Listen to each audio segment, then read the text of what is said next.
call to order the March 28th meeting of the Cary Town Council. And at this time, I'll recognize Councilmember Craig for the ceremonial opening. Please join me in standing for the Pledge of Allegiance.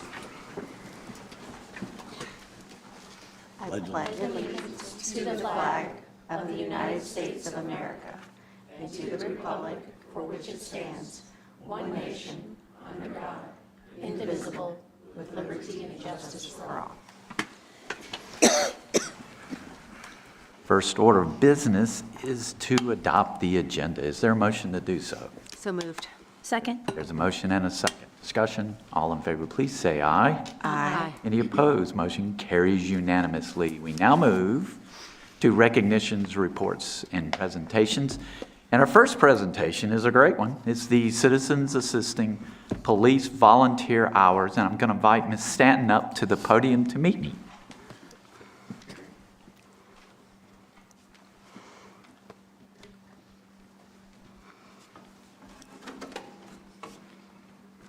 And I see you brought a helper. I did. So for people that may not be, if you're watching or in the audience and you're not familiar with Citizens Assisting Police, this group has been around for a long, long time, and they help our officers. They almost have a one-to-one with the officer. I don't know if we're still there or close. And they do the work that officers would have to do if they weren't there. And that allows our officers to focus on critical things, and that's very important.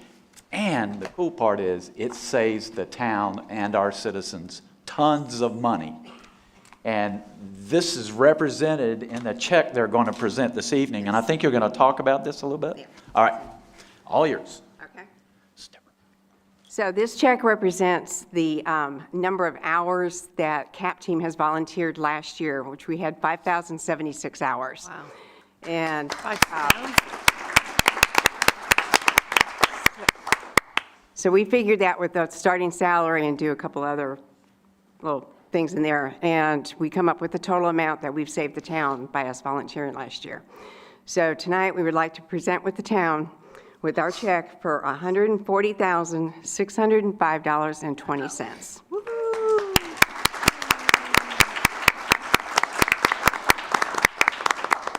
Can you turn around with that so we can take a quick photo? I want to see that total. Do this way and then turn around. Okay,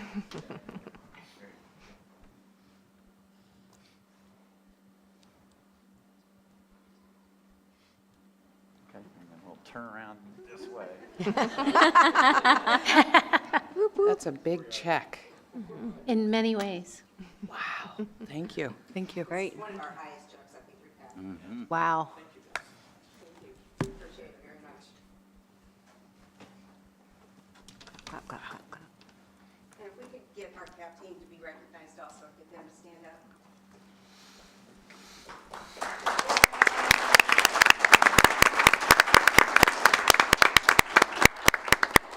They do such special work in our town, and I love getting together with them during the holidays, and hope I get to see you guys more than during the holidays. But what a great group of people, and they're a lot of fun too. So thank you all for being here and for all the work that you do. Thank you.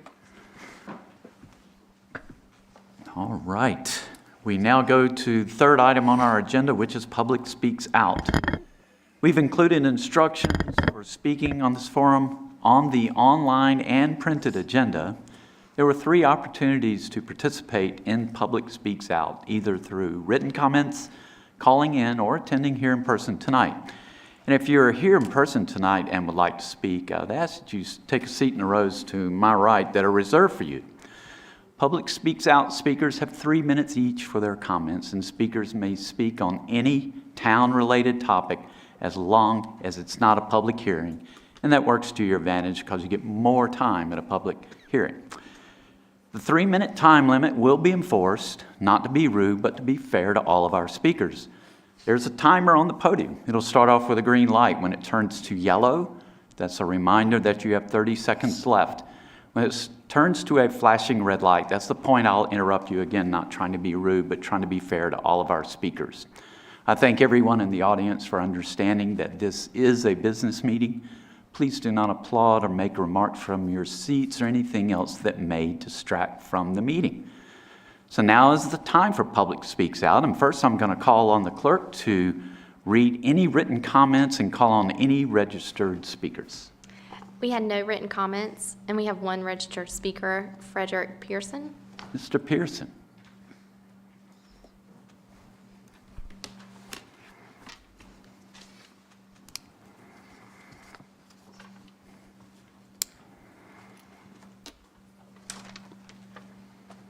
Sorry, slow going, getting a new hip, Oh, you're good. and I don't need. Move to your left. They use that one. Yes. I don't need microphone. My voice is loud. Well, First of all, good afternoon. Thank you for the opportunity to speak with you today. I wanted to voice my concerns, reference the upcoming Wake County property tax reevaluation that will affect all property owners in Wake County. I've been a resident of the town of Cary for over 30 years, and have seen the witness to the growth over that time frame. Previously, about 15 years ago, Wake County had a significant property reevaluation that resulted in a significant increase. This resulted in over 20% in homeowner property values, but was tempered by a reduction in the tax rate by Wake County, thereby not hitting homeowners with a huge increase in their tax bill all at one time. This allowed Wake County and the town of Cary to implement incremental increases over the following years as the town's expenses grew. This made implementation of the increase more affordable to property owners. Now in 2024, we once more find ourselves facing another 20 to 30% increase in property valuations. As a Wake County resident, I received a nice little letter that said my property increased over $500,000 in value. This was it gave me the basis for an appeal. I took the informal appeal based on the detailed, logical explanation of the basis for my request, and was granted a token $110,000 reduction without pursuing the formal appeal process, which is still an option once we all receive the letters. They should be sent out in May of 2024. In discussion with the appraisal folks at Wake County, they suggested that I chat with you all. They did tell me that the town of Cary stays revenue neutral at a tax rate of 34.5 cents per $100 of property value. That will be reviewed next month when you all meet, and I believe the budget department will provide you a number of proposals to review at that time. In summary, I ask that the town give serious consideration to the options presented by the budget department that may alleviate some of the significant increase we're all about to incur. I appreciate your time today, and thank you for all you do. Thank you, Mr. Pearson. Any other speakers? No additional speakers. If you're here in the audience and would like to speak on any town-related topic that's not a public hearing, now's your opportunity. Anyone to speak at Public Speaks Out? Seeing no one, will close Public Speaks Out. And we'll move to our fourth item on the agenda, which is the consent agenda. For the benefit of people watching our meeting on TV, I'm going to take a moment to review consent agenda items. Please keep in mind that one vote approves all of these items. On the consent agenda, we have the CAWTF sole source purchase of corrosion inhibitor for the Cary water distribution system. We have consideration of right-of-way closing Cedar Street parking deck. We have traffic calming policy revision. We have the NCDOT request for concurrence, Marsville Parkway speed limit. And I've heard from Councilmember Con Johnson that she would like to discuss the traffic calming policy revision. Would council members like to pull any additional items from the consent agenda for discussion? If not, I would entertain a motion to approve the amended consent agenda. So moved. Second. There's a motion and a second. Discussion. All in favor, please say aye. Aye. Any opposed? Motion carries unanimously. And that takes us to public hearings. Same rules apply for public hearings that apply for Public Speaks Out, with one exception. Speakers now have 5 minutes each for their comments. And our first public hearing is 22A07, Bel Canto at Green Level Destination Center Center annexation. Assistant Development Services Director Rob Wilson will introduce the item, and council will not take action on this item. Instead, it will be returned at a future meeting, probably to match up with the rezoning that's already in the process. Mr. Wilson. Good evening, Mayor and Council.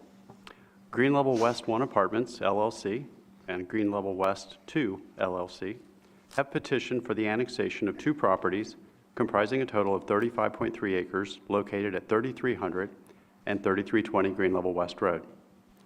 These properties are located in Cary's extraterritorial planning jurisdiction and are zoned residential 40 and watershed protection overlay district. In accordance with North Carolina general statutes, the intervening Green Level West Road right-of-way, consisting of 1.58 acres, is also included as part of the annexation, creating a total annexation area of 36.89 acres. This annexation is associated with proposed rezoning case 22 REZ04, Bel Canto at Green Level Destination Center. The rezoning is scheduled to return to council for a decision later this spring. Following tonight's public hearing, we recommend that the council defer action on this annexation to a future date so that we can coordinate its return with the decision on the rezoning. This concludes staff's presentation, and I'll be available for any questions following the public hearing. So now is the time for the public hearing for 22A07.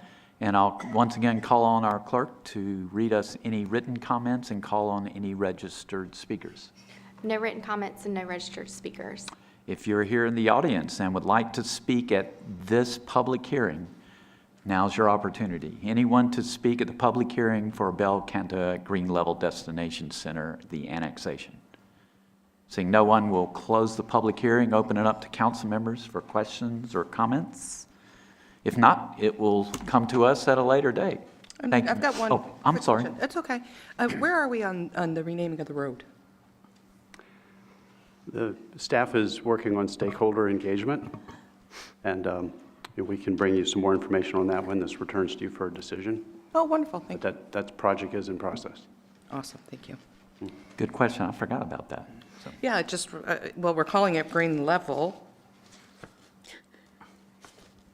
Destination Center, so I'm just wondering how we are progressing on it being Green Level, right? That's the name we, High House or. or High House, that's High right. House. So this would really be be High House. High House Destination Center. Right, because we also have Green Level Church Road. And Green Hope School. Do we need to Road. start hyphenating it? Green Level boy. hyphen Green High Hope House Road. Destination Center? Could be. anyway, it will return to us at a future date. Thank you, Mr. Wilson. Thank you. Our second public hearing is the Go Cary Service Changes Policy Hearing and Decision. The Transit Director, Kelly Blasey, will present the staff's presentation, and we'll open the public hearing, and council may take action following the public hearing. Ms. Blasey.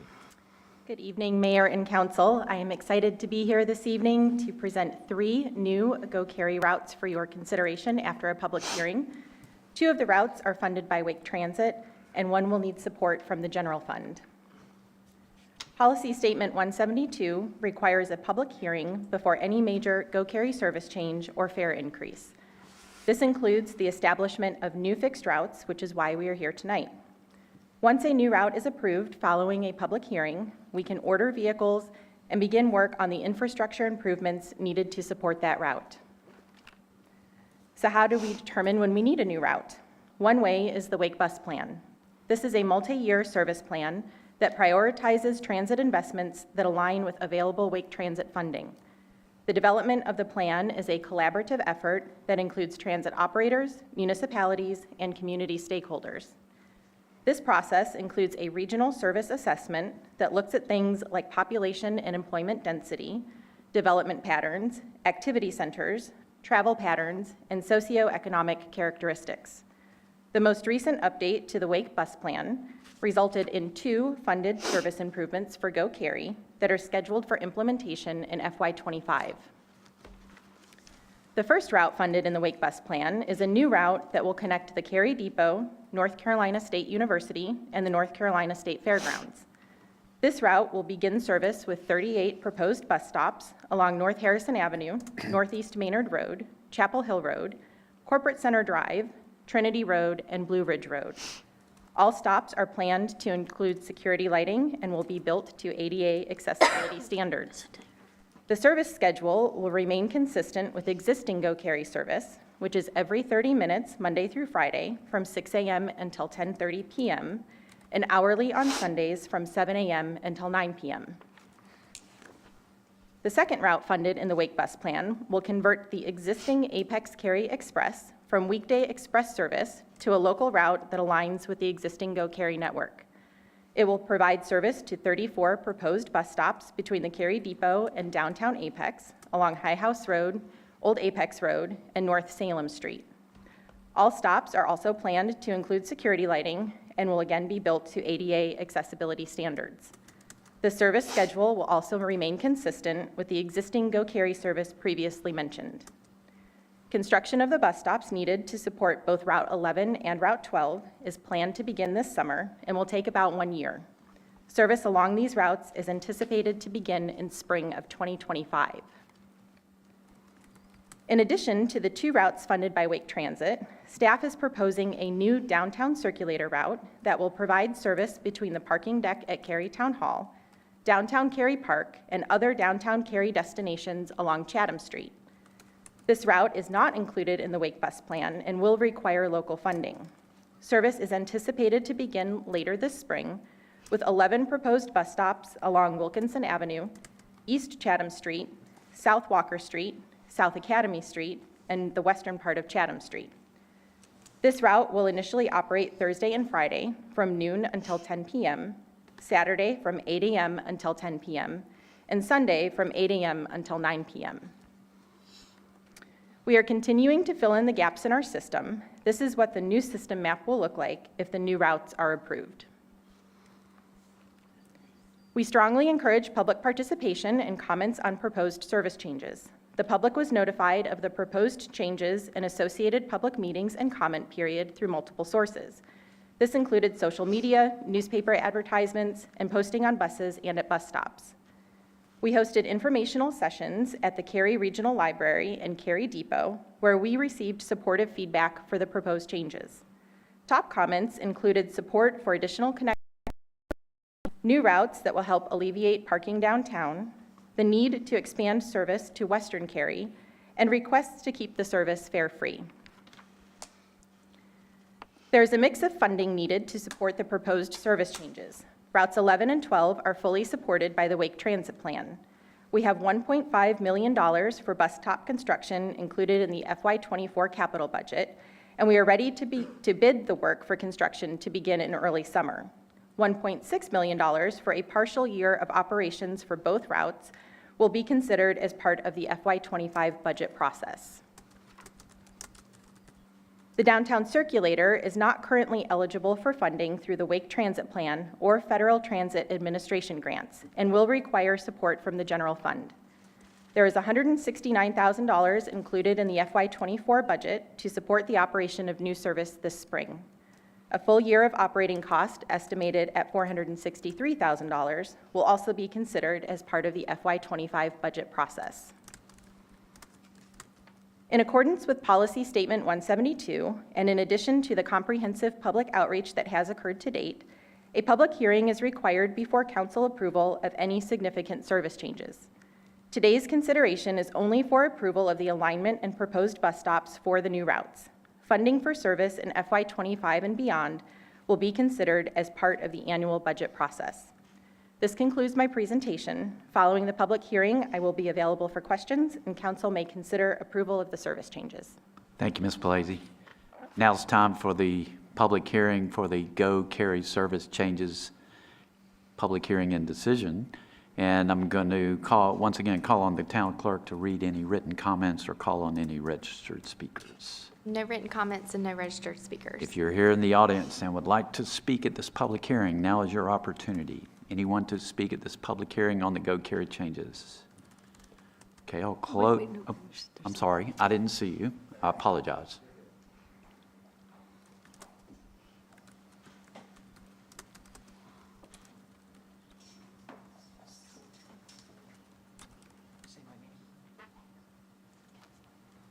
Hi, my name's Thomas Brundage. I live off of Evans Road, and I would like to ask, are there any plans for Go Cary to have a route going down Evans Road?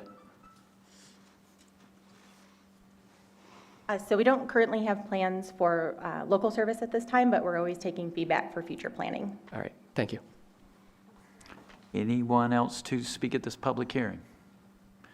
I'll close the public hearing and open it up to council members for questions or comments or even a motion. I have a quick question.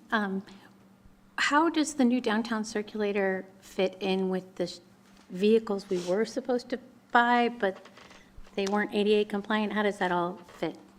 So the service will be started with Go Cary vehicles. So we have existing vehicles already in place, and it will be incorporated into the existing Go Cary service. So that 463,000 is operating expense, not capital expense? Correct. That is what's proposed for the FY25 operating expense. Okay. Did you want to share about the app? The new app? Sure.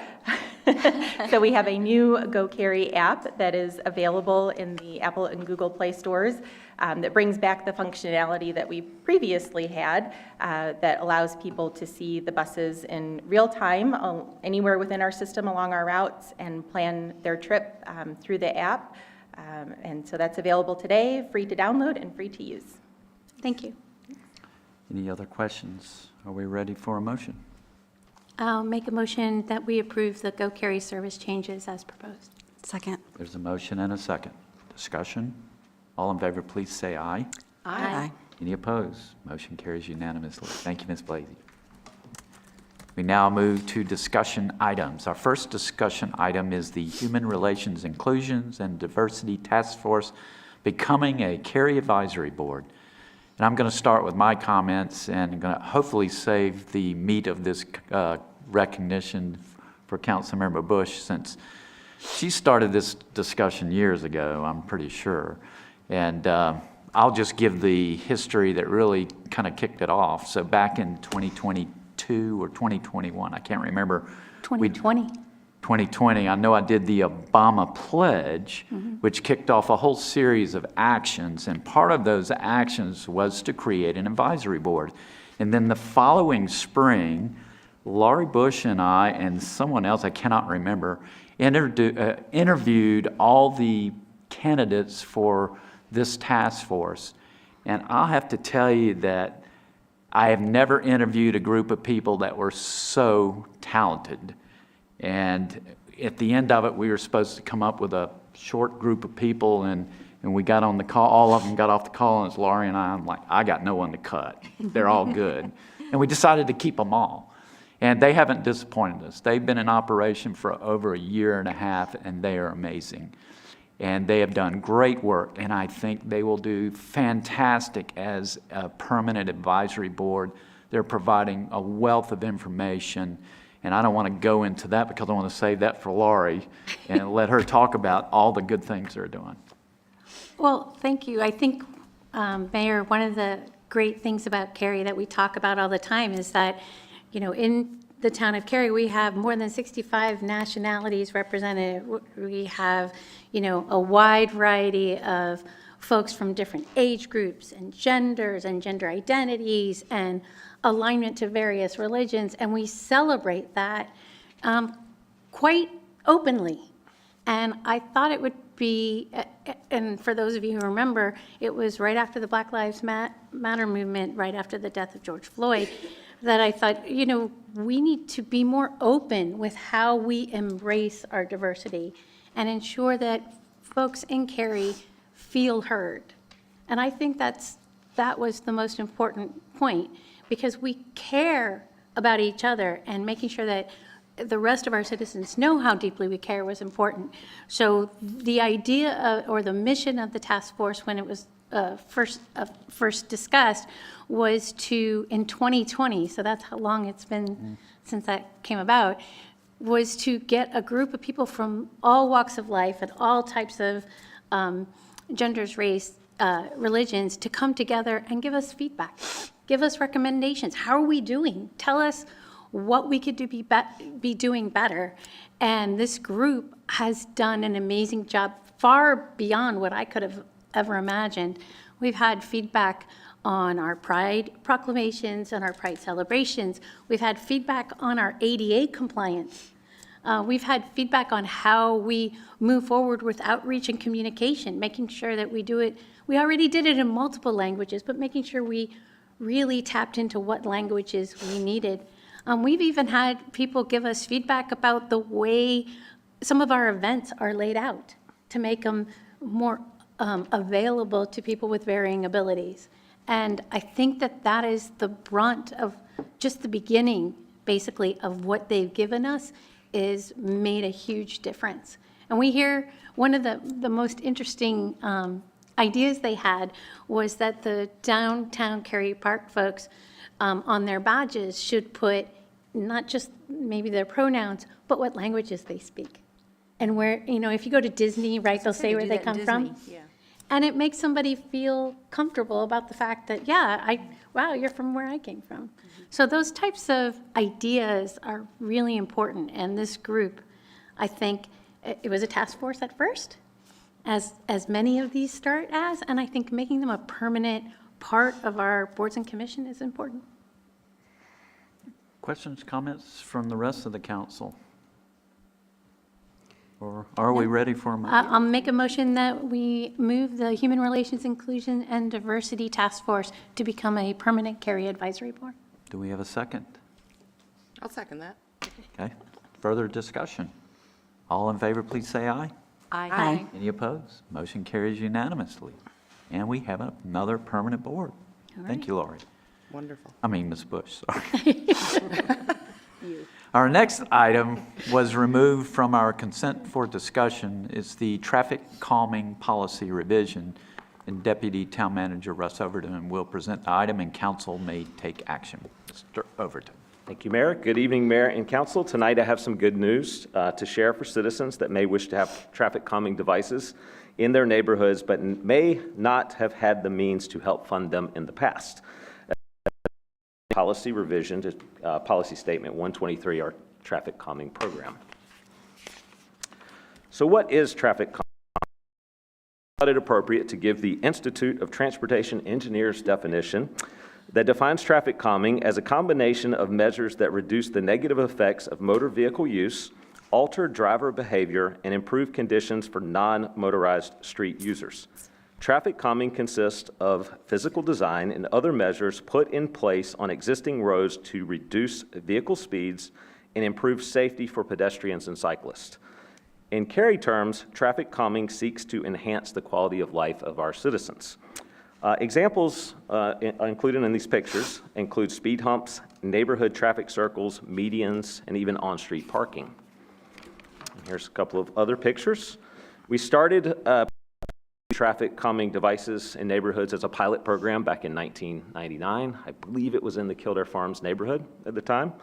And since that time, there have been over 330 traffic calming analyses that have been performed by staff, leading to the installation of more than 260 devices. And Cary's policy, as well as the types of devices utilized, have changed, meeting the evolution and needs of our citizens and community. And even right now, staff is engaged with more than 40 neighborhoods in varying stages of the evaluation, design, and construction. Our current traffic calming program includes a community engagement process, a petition by the neighborhood that wishes to have the traffic calming devices, or an HOA approval process. And if speeds are determined to be greater than 9 miles per hour above the posted speed limit, town will fund 100% of the cost of these devices. Historically, citizen concerns are around speeding and cut-through traffic, and our existing criteria only evaluate speeds. So, looking at the proposed change or revision tonight, we are simply adding a provision to review cut-through traffic data or volumes as part of the process so that the town can fund 100% of the cost of devices of both of those criteria, or either or. This will allow us to better address citizens' concerns rather than just using speed data by itself.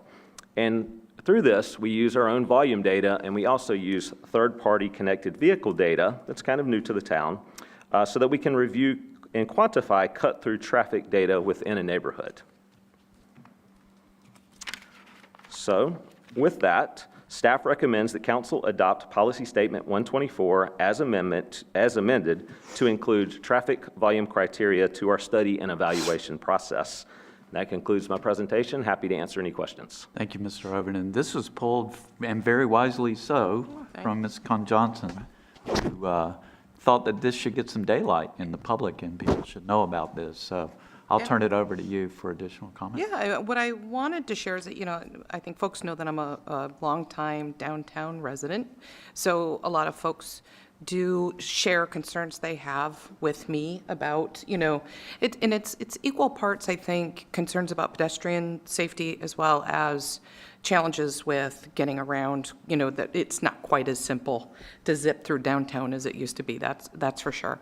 And one of the reasons why I asked that this be pulled is because our staff, we have a world-class staff. We say it all the time. It's starting to sound trite. We say it so often, but it is the truth. And realistically, all of the things that someone comes to me about as a concern, our staff is already working on those things, right?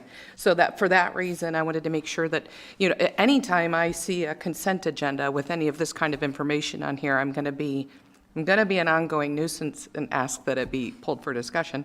But that being said, I think this information, this is one of the types of information that people maybe don't easily find on our website. How do I start the process, for example, if I want a traffic calming measure in my neighborhood, right?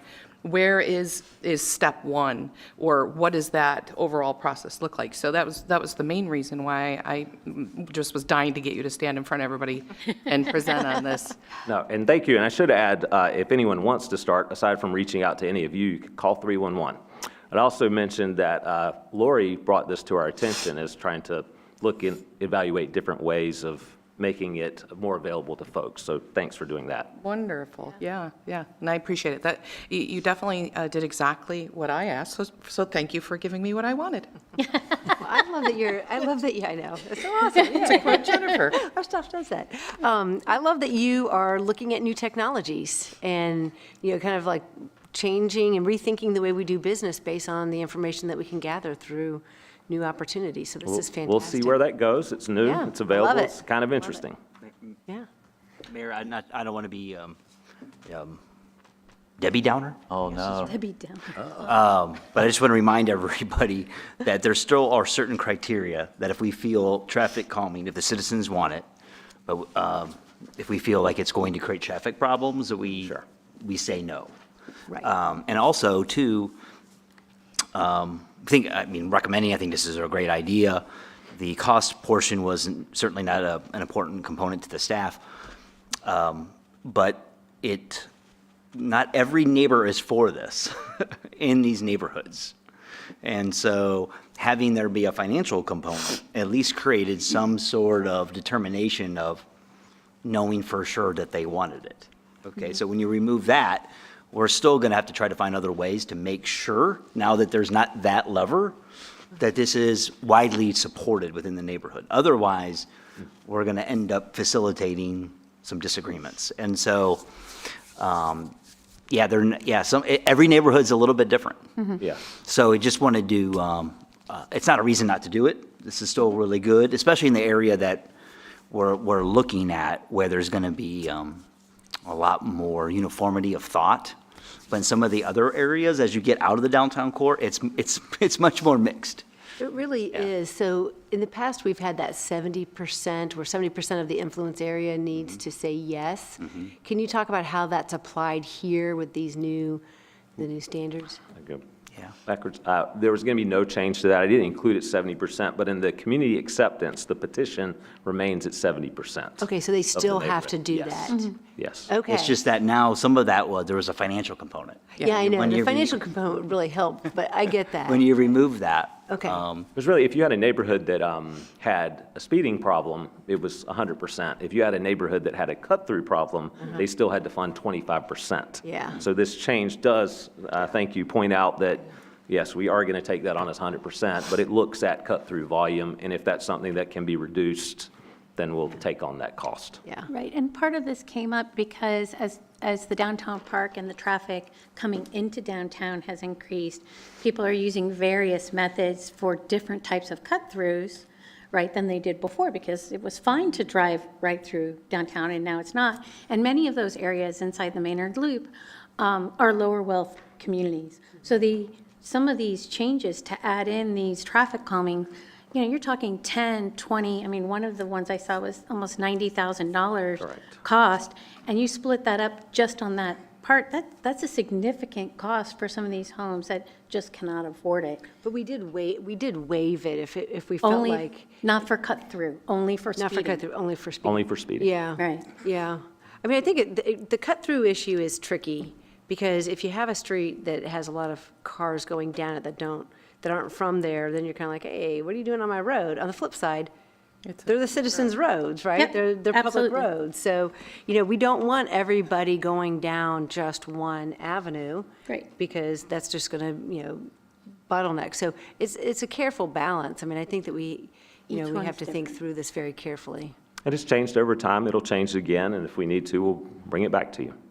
And I I think, think that's, yeah, but, well, Sean's point, we have a very talented staff, and it includes folks that are bona fide experts, engineers and such, right? So I always trust that if, you know, when staff is reviewing these things, we're not going to do anything to make the problem, you know, far more difficult or change it. But I think one thing I was really glad to see in your presentation is a definition of what traffic calming really can be. It's not always a speed bump. Right. And I think that's sort of, when people come to me and say, people are going too fast on my road, or they always think, can you put in a speed bump?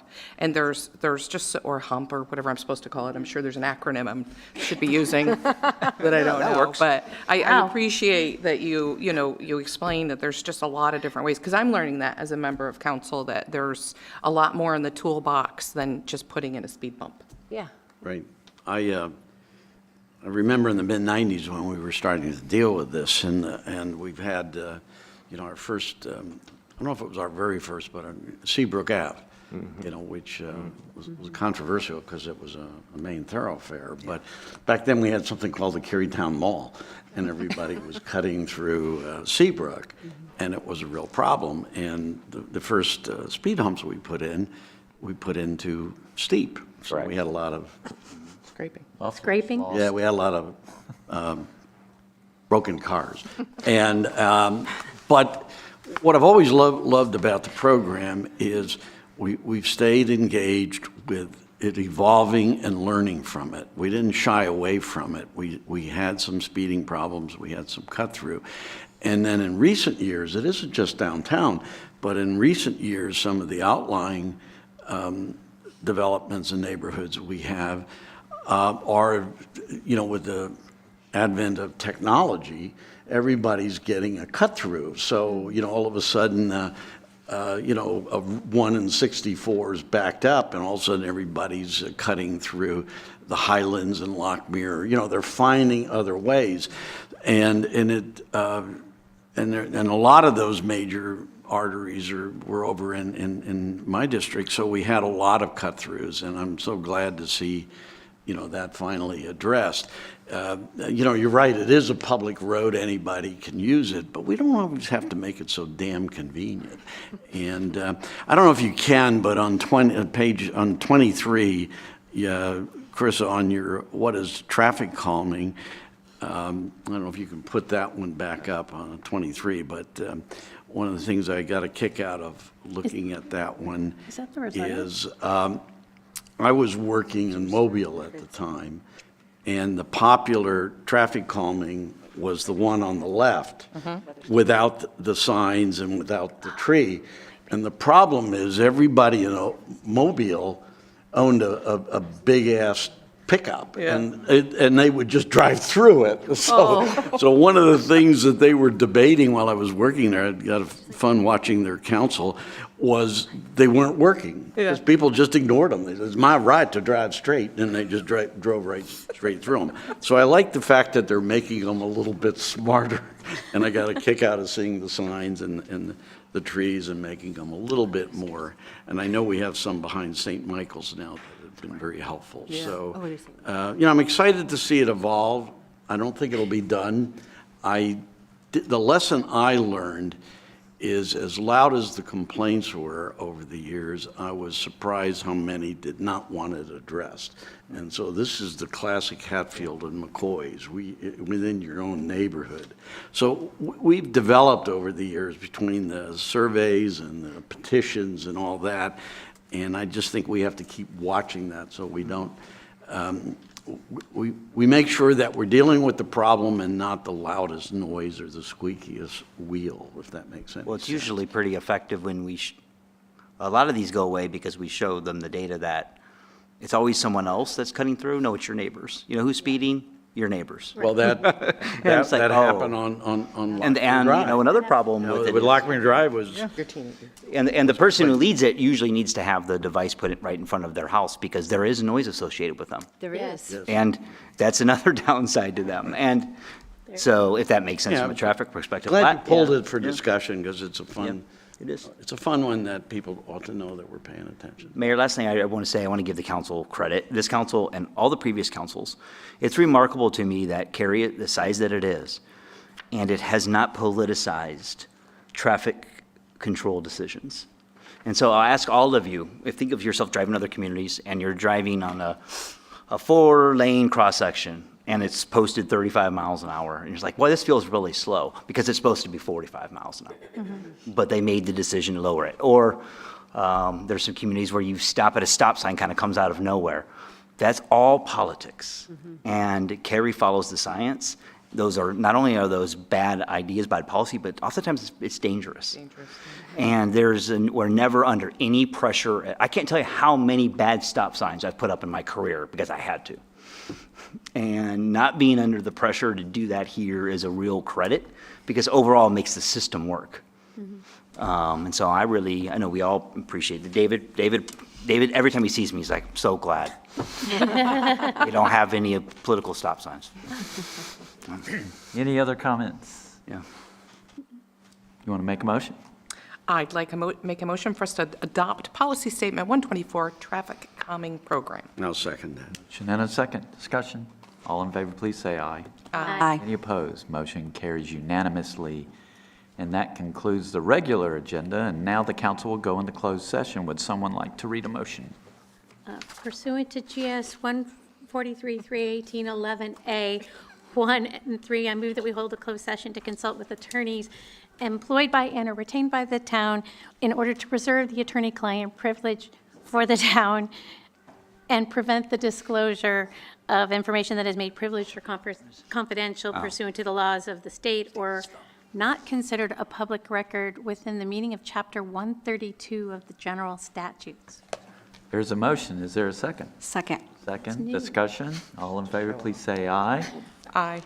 Any opposed? Motion carries unanimously, and the council will now go into closed session.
We'll reconvene our meeting. Business has concluded. This meeting is adjourned.